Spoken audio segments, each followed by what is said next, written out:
ஸ்ரீ பிரம்ம சம்ஹிதை 5ஆம் வசனத்தின் விளக்கத்தின் 7ஆம் பகுதி. ஜோதிஹ் என்பது பிரம்மத்தை குறிக்கிறது. பிரம்மத்துடன் ஐக்கியமாக விரும்பும் மகான்கள் மற்றும் முக்தி பெற்ற ஆத்மாக்களுக்கு கூட இந்த இருப்பிடத்தை அடைவது மிகவும் அரிது. சனக முனிவர்கள் மற்றும் அன்பு, பக்தி ஆகியவற்றை அடைந்த ஞானிகள் போன்ற முக்தியை பொருட்படுத்தாமல் இறைவனை வழிபடும் மகான்களால் மட்டுமே அந்த இருப்பிடம் அடையப்படுகிறது. உதாரணமாக, சித்தர்களுக்காக முக்தா என்ற பெயர் கூட நாராயண பெருமானுக்கு அர்ப்பணிக்கப்பட்டுள்ளது. மகா முனிவரே, கோடிக்கணக்கான மக்களிடையேயும் கூட ஒரு சாந்தமான ஆன்மாவை காண்பது மிகவும் அரிது. ஸ்ரீமத் பாகவதத்தின் 6ஆம் ஸ்கந்தத்தில் கூறப்பட்டுள்ளது, முக்தி பெற்ற பலரில் ஒருவர் சித்தர்.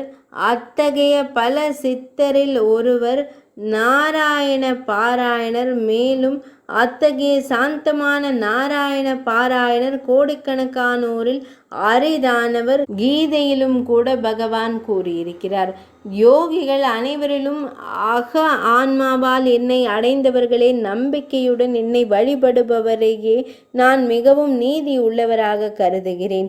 யோகிகள் அனைவரிலும் பக்தியுடனும் சரணாகதியுடனும் என்னை வாசுதேவனை வழிபடுபவர்களே சிறந்த யோகிகள் என்பது எனது உறுதியான கருத்து.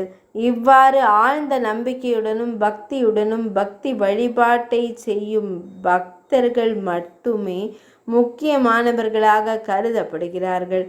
மகத் என்ற சொல் அத்தகைய உன்னதமான அன்பு கொண்ட பக்தர்களையே குறிக்கிறது. அவர்கள் மட்டுமே இவ்வுலகை அடைகிறார்கள். பிரம்மலோகத்திற்கு மேலே கவம் லோகம், கோலோக தாமம் உள்ளது. இது சத்தியாகனர்களால் சேவிக்கப்படுவதாக கூறப்படுகிறது. இங்கு சத்தியாகனர் என்பது உலகியல் தெய்வங்களின் மூல வடிவத்தை குறிக்கிறது. இவர்கள் பகவான் ஸ்ரீ கிருஷ்ணரின் பரிவாரங்களாக, திசைகளின் காவலர்களாக கோலோகத்தில் எப்போதும் சேவை செய்கிறார்கள். ஸ்ருதியிலும் இதனையே காணலாம். மகா சொர்க்கம் என்பது அனைத்து முனிவர்கள் மற்றும் தேவர்களின் இருப்பிடம். அந்த சொர்க்கமே கோலோக தாமம். அங்கு அனைத்து தேவர்களும் தங்கள் மூல வடிவத்தில் வசித்து பகவான் ஸ்ரீகிருஷ்ணருக்கு சேவை செய்கிறார்கள்.